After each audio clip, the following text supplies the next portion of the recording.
J'ai l'impression que l'UNISPEC a toujours fait du compte, mais que ça fait à peu près juste 2 ans, 3 ans qu'on a enfin trouvé une formule où est-ce qu'on peut le présenter, où est-ce qu'on est proches les uns des autres, et où les petites jauges, comme on est à soir 40, 50, 60, c'est idéal pour faire ce qu'on fait. Donc, dans mes fantasmes de programmation, en plus de travailler dans le foyer bar ici, je me suis mis en tête d'inviter les anciens comptables de la Lièvre, comme Alexandra Vizina. Au début de la saison, on a travaillé avec Guylaine Juno. L'année prochaine, on reçoit Mélanie Saint-Cyr, Mélanie et Richard Fournier qui sont là. Fait que j'imagine qu'au bout de 2-3 ans, les compteurs de la Lièvre vont peut-être renaître de leur centre. Alors, d'où la raison d'être d'Alexandra ce soir. Faites du bruit pour Alexandra qui est accompagnée de... Wow!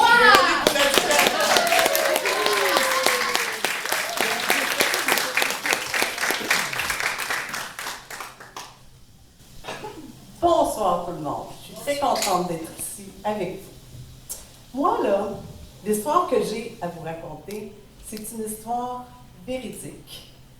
C'est une histoire vraie de ce qu'il y a de plus vrai au monde. Les noms n'ont même pas été changés parce que les gens qui ont vécu ça, cette affaire-là, ben, ils s'en foutent de garder l'anonymat ou pas. Cette histoire-là est tellement vraie que je peux même vous dire où est-ce qu'elle s'est passée. C'est ici même, dans le village. Pas loin à part ça, là. Tu sais, quand tu prends la 3e rue qui tourne à gauche, après la 4e qui tourne à droite, vous avez le stop, c'est là que ça s'est passé, cette histoire-là. Et dernière chose, cette histoire-là ne commence pas par il était une fois. Parce que ça ne s'est pas passé dans l'ancien temps, ça là. Ça s'est passé pas plus tard que le mois passé.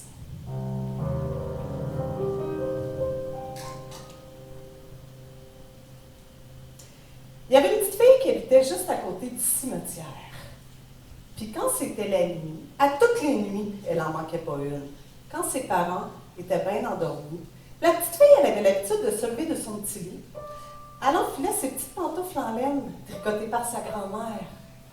Elle marchait sur la pointe de ses petits pieds pour ne pas faire de bruit, jusqu'à la porte de sa chambre. Elle passait la tête dans le couloir, à gauche, à droite, encore à gauche. Personne. Elle descendait l'escalier, toujours sur la pointe de ses petits pieds, pour ne pas faire de bruit, en faisant bien attention de... Non, elle fait attention. Fais attention. De passer par-dessus la 7e marche, celle qui craque.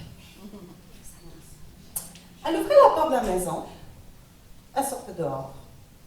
Elle traversait le grillage du cimetière pour se retrouver au beau milieu des pierres tombantes.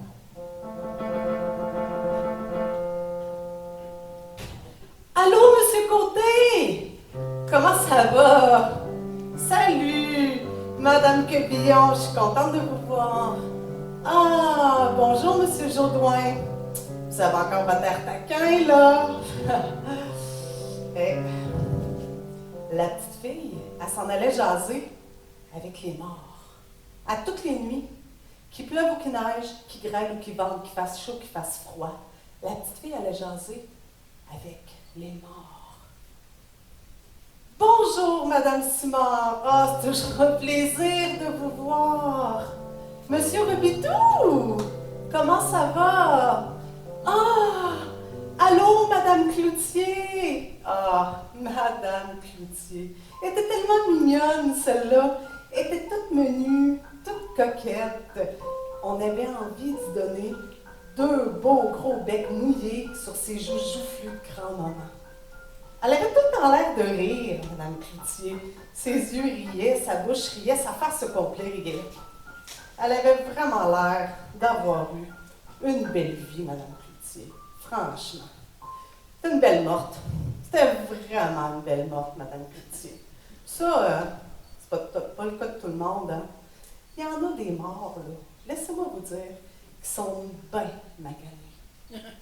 Il y en a qui ont le teint grisâtre. Il y en a qui sont tout jaunes parce qu'ils n'ont pas assez pris soin de leur foie. Je parle de leur foie, là. Je parle pas de leur foie, hein. Ben, c'est souvent relié les deux, on le sait. Hein? En ordre des morts, je vous le dis, il y en a qui sont bien maganés, là.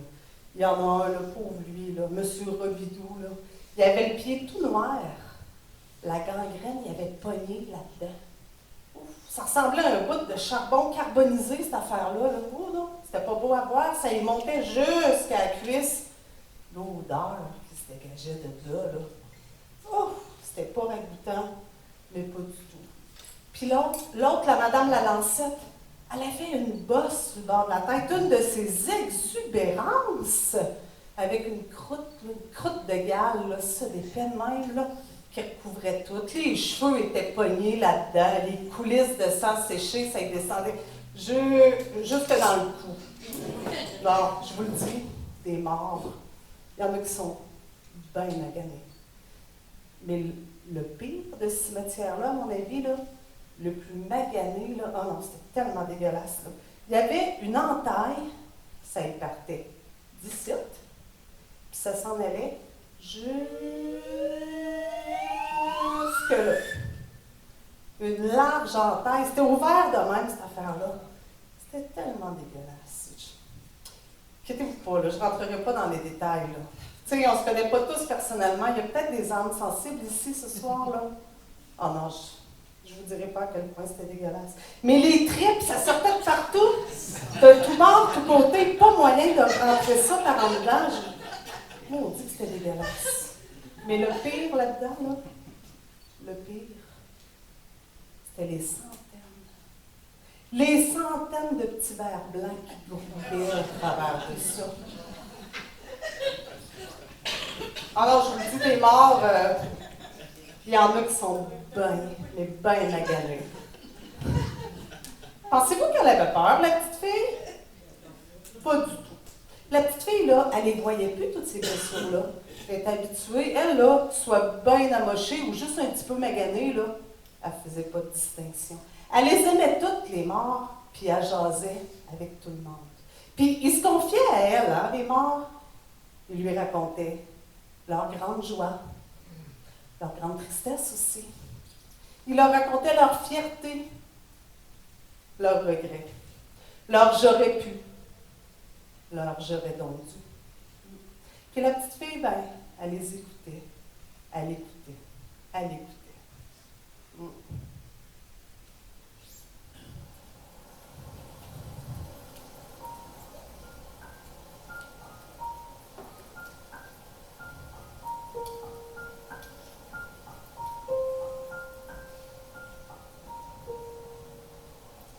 Mais un beau jour, en fait, c'était une belle nuit. Non, en fait, c'était même pas une belle nuit. Vous entendez? Il pleut. Elle était tout mouillée, la petite fille. Son pyjama était détrempé, ses cheveux dégoûtaient. C'était pas une belle nuit. Bref, cette nuit-là, elle est arrivée au cimetière. C'était pas comme d'habitude. Aussitôt qu'elle a traversé le grillage, elle l'a vu, au loin. Il y avait un nouveau. Bon, évidemment, c'est pas la première fois qu'il y avait un nouveau cimetière. Là. Le monde d'ici, ça meurt autant qu'ailleurs, là, franchement. Mais lui, il n'était pas comme les autres. Il y avait un petit quelque chose de différent. La petite fille était bien intriguée. Elle a quand même pris le temps de saluer ses morts. Allô, Madame Cloutier! Toujours aussi souriante.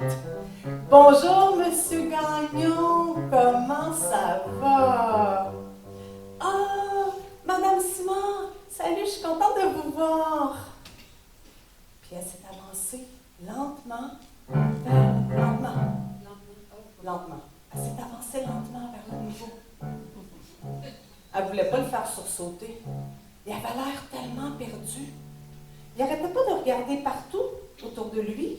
Il regardait derrière les pierres tombantes. Il revirait ses poches à tous les 10 secondes. Il regardait même en dessous de ses semelles. Il soulevait les germes de fleurs. Il avait l'air tellement perdu. Mais maudit qu'il était beau. La petite fille, elle avait rarement vu un aussi beau mort. Il portait un beau complet veston noir, un peu satiné, là, bien ajusté, avec le petit nœud papillon assorti, puis le petit mouchoir blanc immaculé qui sortait de la poche. Là. Ses souliers ils étaient tellement brillants, là, ça avait l'air d'avoir été ciré la veille, ces souliers-là. C'était chaîné, là, chaîné comme une boule de bowling avant le tournoi. Ah, je vous le dis, c'est un vrai gentleman. Un vrai gentleman. Avec ses beaux cheveux blancs, là, tout fournis, tout soyeux, là, coiffé. Un peu comme ça, là. Il était beau. Mais il était mêlé. Allô? Comment tu t'appelles? Je sais pas. Mais t'habitais où avant d'arriver ici? Je sais pas. As-tu perdu quelque chose? Je sais pas. Je sais pas. Voyons donc. C'est tout ce qu'il répondait. La petite fille, elle avait le tour de jaser avec les morts. Il répondait d'habitude. Mais lui, il faisait juste dire « Je ne sais pas ». Fait que la petite fille, ben, elle s'est mise à chercher avec lui ce qu'il cherchait, mais c'était quoi au juste? Pas besoin de vous préciser qu'ils n'ont rien trouvé, hein? Mais elle a passé une bonne partie de la nuit avec lui, parce qu'elle avait l'air tellement désemparée. Elle n'a presque pas parlé aux autres morts cette nuit-là.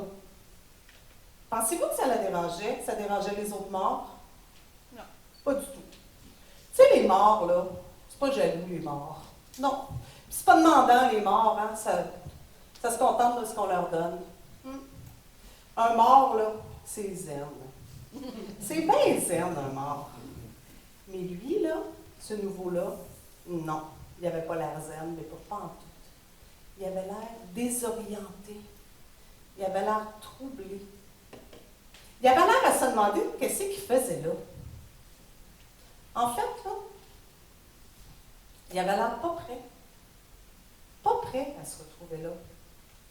Pas prêt à être rendu au bout de sa vie.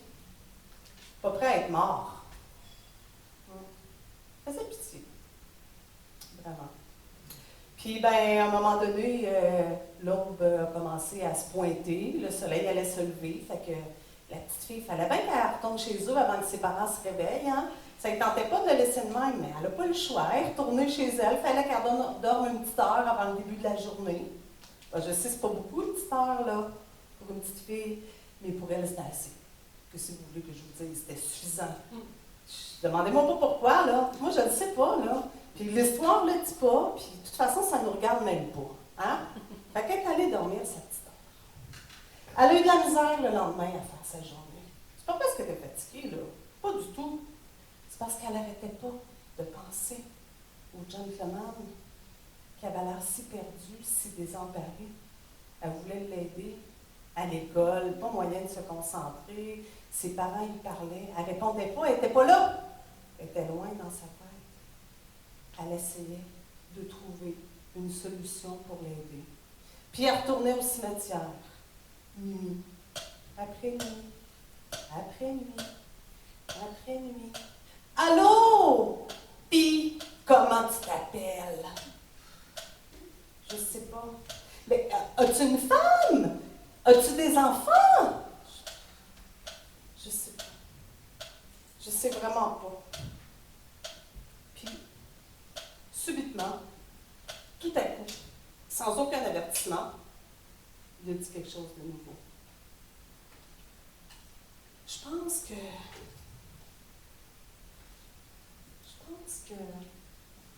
pense que c'est ma mémoire que j'ai égarée.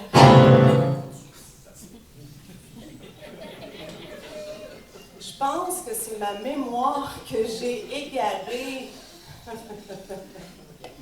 C'était subi, hein? Ben pour la petite fille aussi, c'était subi. Mais elle était tellement contente. Elle répétait ça dans sa tête, là. Je pense que c'est ma mémoire que j'ai égarée. Pour elle, c'était une belle musique, une musique de victoire. Enfin, il aboutissait peut-être à quelque chose. Enfin, il se passait de quoi. Puis en plus, la petite fille, elle avait une solution à ça. C'était tellement simple. Ben là, c'est pas compliqué. Moi, quand je perds ma mémoire, je demande à ma maman, puis elle m'aide. C'est tout. Maman? Maman? Ben moi aussi, j'en ai une maman. Je me souviens pas de mon nom, je sais pas où j'habite, mais je sais que j'ai une maman. Puis quand c'est la nuit, ma maman, là, que je m'aidais à faire des beaux dodos, là, à mettre des histoires dans un grand livre avec plein d'images, et des pirates, puis des trésors, j'aime ça. Puis moi, j'ai une petite sœur, là, elle est grande comme ça, puis on joue beaucoup ensemble, là, puis elle me fait rire, ma petite sœur, puis oh, je l'aime beaucoup. L'autre jour, mon papa, il m'a construit un camion, il est rouge, c'est comme un camion pompier. Mais non, il ne peut pas éteindre des feux, franchement, il n'y a pas d'eau dedans. Chez moi, à ma maison, là, j'ai un cheval, il est en bois, il est haut comme ça, puis je me balance. Là, le vieux monsieur, il était parti, là. Il racontait plein d'affaires, plein d'affaires. Il l'avait retrouvé, sa mémoire. Une belle mémoire. Une vieille mémoire d'au moins 70, 80 ans. Facile. Une mémoire d'enfance. Une mémoire pure, naïve, candide. Mais il parlait tellement vite, là, que c'était pas toujours clair ce qu'il disait, là. Des fois, il marmonnait, hein. Tu sais, en bon français, là, c'était des one-shots. Écoute au bon moment, puis arrange-toi pour comprendre, parce que, désolé, tant pis pour toi, ici, on répète pas. Fait que ce qui est bon là-dedans, c'est que la petite fille, ben, elle doit affiner son oreille. Puis elle écoutait. Elle écoutait. Elle écoutait.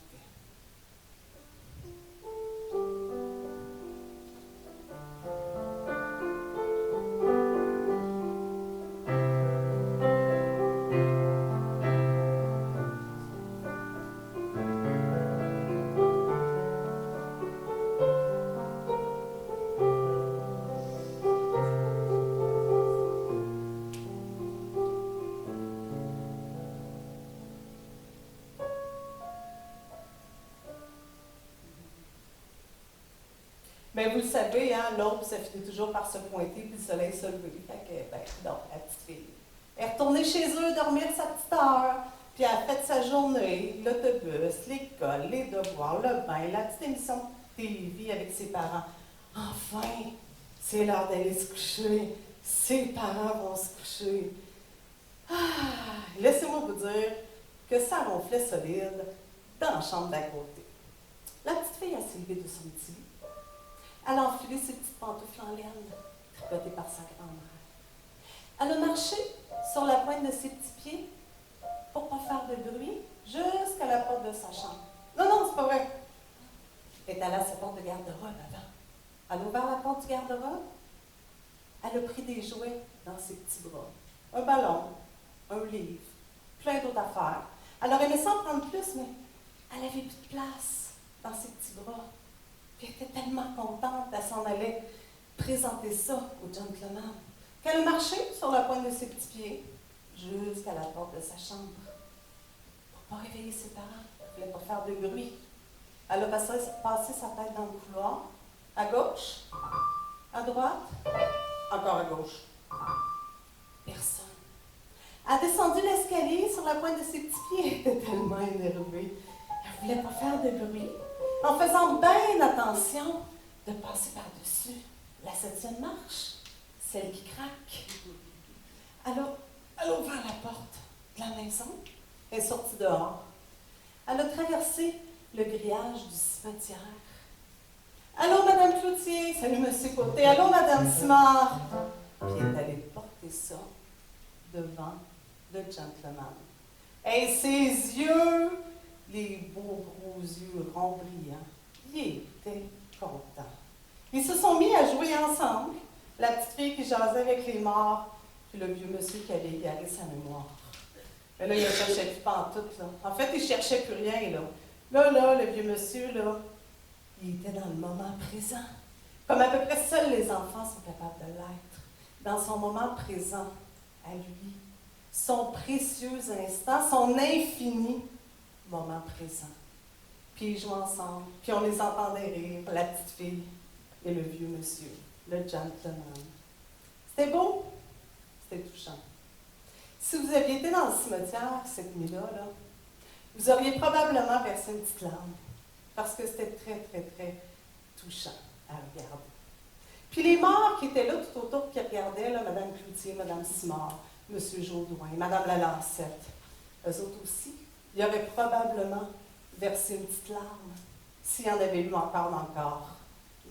Un beau moment.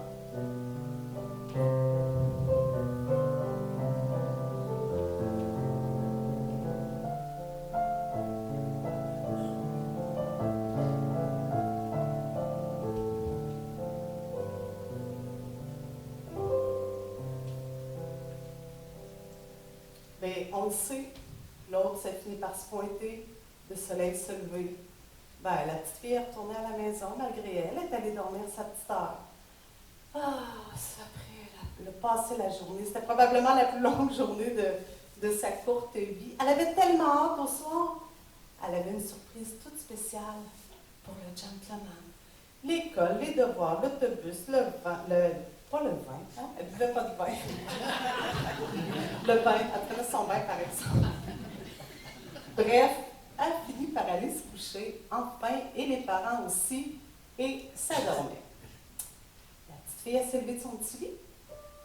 Elle a enfilé ses petites pantoufles en laine, tricotées par sa grand-mère. Elle a marché sur la pointe des pieds pour ne pas faire de bruit, jusqu'à la porte du garde-robe. Elle a ouvert la porte. Elle a pris son gros cheval de bois dans ses petits bras. Elle a marché sur la pointe des pieds jusqu'à la porte de sa chambre.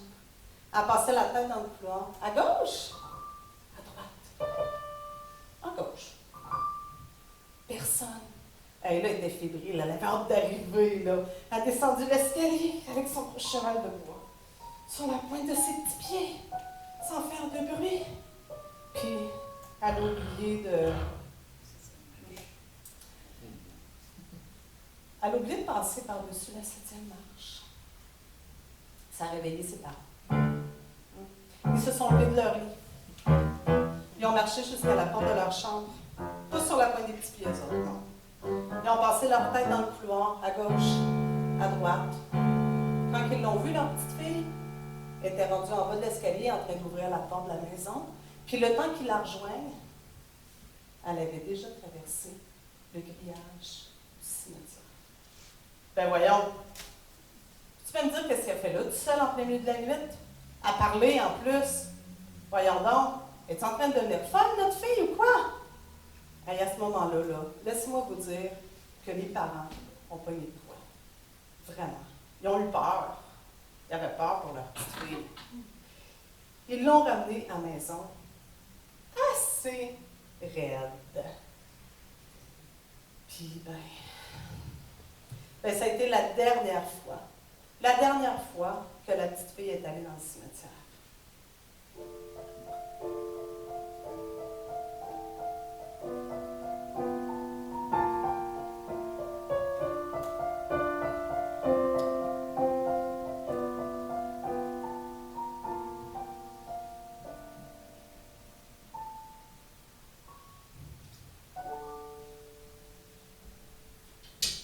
La dernière. Elle n'est plus jamais retournée après, parce que ses parents, ils l'ont surveillée jour et nuit, nuit et jour, jusqu'à temps qu'il déménage à l'autre bout du village. L'histoire ne le précise pas, mais je pense qu'il n'y avait pas de cimetière à côté de la nouvelle maison. Fait que, elle n'a plus jamais revu ses morts. Pensez-vous qu'il s'ennuyait d'elle? Comment qu'elle allait les morts? Vous pensez le gentleman? Il allait bien. Il allait très bien même. Parce que lui, il avait plein de jouets, hein? Lui, là, il passait tout son temps dans son moment présent. Son instant à lui, son infini moment présent. Il allait vraiment bien. Puis la petite fille, elle, comment qu'elle allait, vous pensez? Elle allait correct. C'était correct. Elle s'ennuyait de ses morts, évidemment. Elle s'en remettait. Mais pour passer le temps, elle allait visiter sa grand-mère plus souvent. Elle habitait pas loin, sa grand-mère, là. C'est juste là-bas, là, foyer Sainte-Anne, 2e étage. C'est là qu'elle habitait, sa grand-mère. Fait qu'elle allait la visiter, puis sa grand-mère, elle habitait avec plein de gens. Il y avait plein d'amis qui habitaient avec elle. Puis eux autres, là, comme le gentleman, là, eux autres aussi avaient l'air d'avoir égaré leur mémoire ou peut-être sur le bord de l'égarer, là, quelque chose de même. Fait que quand elle allait la visiter, Elle apportait des jouets. Plein de jouets pour sa grand-mère, puis pour tous ses amis aussi. Elle était content quand il la voyait arriver, là, il avait les yeux chaudrons, tout brillants, il était content. Il jouait, puis ben, la petite fille, elle se sentait utile parce qu'elle se disait qu'eux autres aussi, ils trouvaient leur moment présent, leur instant à eux, leur infini moment présent. Puis quand eux autres, là, la grand-mère et les amis, viendrait le temps de traverser l'autre bord, là, ben, ils les amèneraient avec eux, ces moments présents, ces infinis moments présents. Ils seraient prêts, rendus l'autre bord. Ils ne seraient pas perdus, là, comme le gentleman. Ils seraient prêts, eux autres. Ben, moi, j'aime ça penser comme la petite fille. On ne sait pas ce qui se passe, hein, quand on meurt. On ne sait pas personne. Mais moi, j'aime ça penser comme la petite fille, que quand on chérit des moments présents, quand on nourrit des beaux instants à soi, des beaux moments infinis, bien, on les amène avec nous, l'autre bord. T'en penses pas, toi, Véro? Ah, penses-tu que je pourrais emmener ma flûte, moi? S'il te plaît. Ah, puis du sirop d'érable. Ah, puis mon piano. Peut-être, je te le souhaite. Peut-être. Vous autres, vous en pensez quoi? Bon, prenez le temps d'y penser. Il n'y a pas d'urgence, hein? On n'est pas pressé d'avoir une réponse. Il n'y a personne ici qui est pressé de traverser l'autre bord, hein, je suppose. On en reparlera. Mais sur ça, moi, je vous souhaite une belle fin de soirée.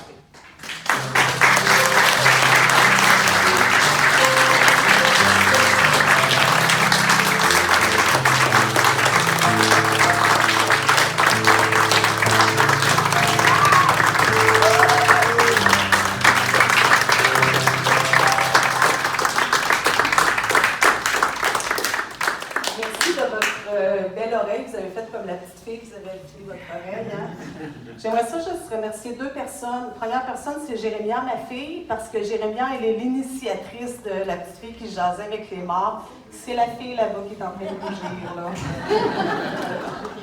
Et j'aimerais aussi remercier mon beau-père, Serge, qui habite lui aussi où la grand-mère habite. Il habite au foyer Sainte-Anne, deuxième étage. Là, je ne sais plus le compte, là, c'est vrai, là. Puis, il m'a beaucoup inspiré pour cette histoire-là, même s'il ne sait pas, puis il ne saura jamais. Et merci, Serge. Alors, bonne soirée.